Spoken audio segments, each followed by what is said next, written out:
What's going on, everybody? Hope everybody's doing well. Actually headed to go look for an auction, pick up some more cows, but I noticed I haven't done any crude news stuff here lately, so while I'm on the road, got nothing better to do, might as well talk a little bit. Let's talk about Q4 oil and gas news. You know, my channel a lot's been cattle here lately, just because that's kind of what my mind's been stuck on. But oil and gas wise, not a whole lot of news other than the big news. So a drone apparently took out half of Saudi's oil production. Okay, you understand, that's a lot of oil, like 5 million something barrels a day. I think that's what they're projecting. Now here's the kicker, and here's what I want everybody to think about. Generally speaking, oil prices always do kind of drift down going into the holiday season, Q4, if you want to be business savvy. With that being said, we take 5 million barrels a day off the market, and the market goes up about $7. Now it's already trending back to where it was. Okay, that oil is still offline, so that either tells you one of a couple things. Well, basically the main thing is we have supply glut, or there's just too much oil in the overall market. So, and if you'll look, everybody's talking about, you know, US EPs would take over. Look at their prices. Everybody's putting in new, like 52-week lows, sometimes all-time lows. You know, Chesapeake, Oxy, Devon, Marathon, Abraxas, all those guys that are E&P players in the Eagleford, Permian. They've also got stuff up in other places, but primarily the Permian, not Chesapeake. But anyway, look at their prices. They haven't really seen a climb. They're back to where their median average is. And with price falling now, just imagine whenever they turn the spigots back on in Saudi, we can go ahead and expect continuing, or they'll be ramping their production back up.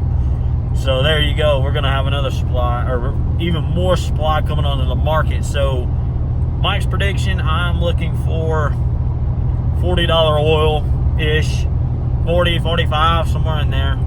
Probably going into Christmas time, and then after the first of the year, we'll see. But I'm not very bullish on the oil market is in a macro scale. Now, the workman scale, we're good. You know, we got plenty of work to do. Keep working. Don't freak out about the prices. Just keep grinding, do your thing, make your money while it's there. That's what we do. And you know, it can be here one day, be gone next. So do what you got to do and do your part, and you just play it by ear.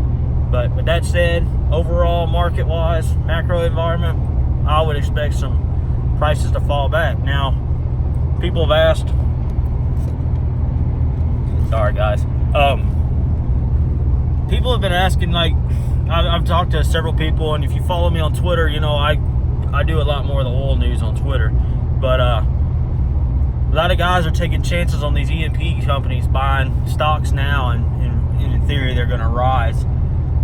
Here's my problem with purchasing E&P companies. Okay, number one, debt.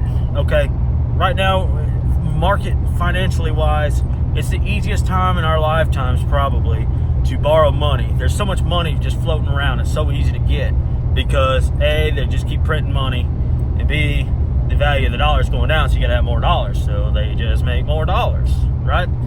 So with that being said, these companies are taking on a lot of debt, okay? And then what they're actually doing to offset that, or to say that, like, collateral, if you will, is the projected reserves. Okay, so you're saying, that's like me saying, next year I'm gonna have a job paying me $250,000. You should loan me that money to make to buy a $600,000 house. I'll be good for the money, and in 10 years especially, I'll have it, no problem. You understand, it's kind of a crap shot. And now, granted, it's probably there in the ground, but you're shooting from the hip, you know. So that's one thing you got to be cautious with these E&P guys. You know, typical boom and bust. That's the story of the oil market and the oil game. Guys get in, they buy it cheap, they ramp it, they sell it to big boys. That's the best way to do it. So if you can find some up and comers, but I say we got to find some extra plays that are either out of the country or some way to get our prices down if you're looking from the E&P standpoint, if you want to be profitable. But that's my projection. $40 oil, probably around Christmas time. It's tail end of September 24 when I'm shooting this. I'll make a video on Christmas time. We'll see where we're at. I might be wrong, you never know. But take care, guys. Crude News. Have a good day, and I'm gonna go work my side hustle.